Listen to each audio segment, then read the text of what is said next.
আমাদের এই সমাজে এখনো কিন্তু কালো বিড়াল দেখলে অনেকেই নাক সিটকায়, বলে ইস আর কোনো বিড়াল পেলো না, শেষ পর্যন্ত কালো বিড়াল পালে। ইভেন আমিও অনেক কথা শুনছি, আমার আত্মীয় স্বজন বলেন, আমার ফ্রেন্ড সার্কেল বলেন, অনেকেই আছে যারা কালো বিড়াল দেখলে একটা নাক সিটকায়, বলে এ রে ওরে দেখলে তো ভয় লাগে, কালো বিড়াল তো পালা উচিত না, কালো বিড়াল নাকি হেঁটে গেলেও নাকি পাপ হয়, এই ধরনের মন্তব্য করে।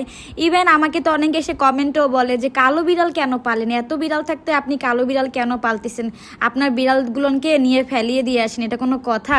মানে মানুষ আসলে আধুনিক হয়েছে, বাট এখনো না সব দিক থেকে তারা আধুনিক হয়নি। বেরঙের জামা কাপড় স্মার্ট হলেই হয় না, সব দিক থেকে আধুনিকতা নিয়ে আসতে হয়। আমার শুধু হাসি পায় সে সকল মানুষের কথা চিন্তা করে যারা বলে যে কালো বিড়াল নাকি শয়তানের প্রতীক, বা রাস্তা থেকে হেঁটে গেলেও নাকি পাপ হয়। মানে মানুষ কতটা কুরুচি হলে এই ধরনের মন্তব্য করতে পারে। আমাকে উল্টোপাল্টা কমেন্ট করে যে আপু আপনি